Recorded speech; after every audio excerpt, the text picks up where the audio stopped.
We have an axiom in the universal teaching that says state of consciousness is state of life, or awareness creates reality. Actually, this circulation of power in our spinal cord takes our thoughts and our will, and here I'm, referring specifically to the 3 top chakras that we have here in our head, in these positions, right? That are linked to our, upper thoughts and intuition, our reason and our will.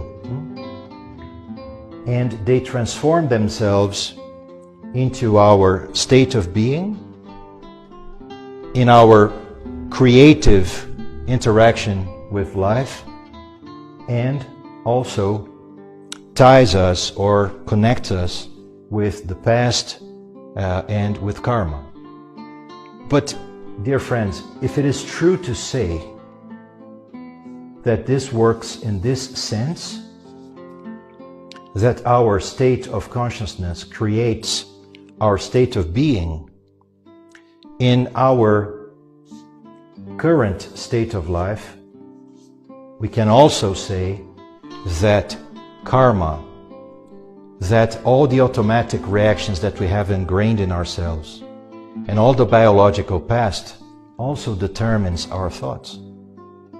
And that is why we can also see this as a closed, almost like a vicious cycle. That is why, we must find a turning point. We must find something that is a new beginning and that can allow us to transform the system into something else. And if we continue to try to develop and strengthen the system based on these practices and exercises and things that we have mentioned so far, this closed loop will only get stronger. That is why, even if those practices, they come from very old schools and very, very noble schools from the past, there is a missing link. Not in the teaching of these schools, but when we decide to put in practice those teachings. Because we cannot merely start by training our ego to try to make it better. We have to start from the only particle, from the only aspect of the whole human manifestation that is free from that vicious cycle of ego. And that is why the Golden Rosy Cross and all the spiritual schools of the past insist. You must know yourself first. You must realize how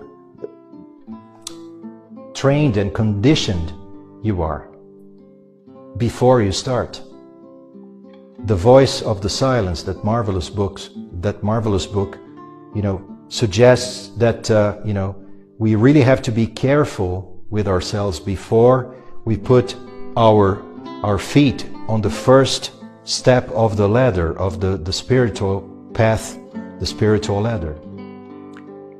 That warning is really trying to indicate to us that unless there is a major turnaround, that we may end up only making this wall stronger, wider, higher.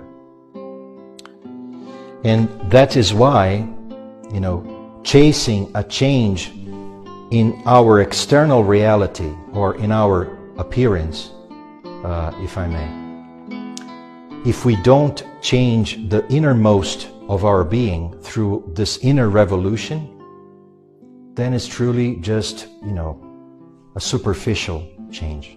It's just, training. But the fundamental nature of the problem will not be transformed.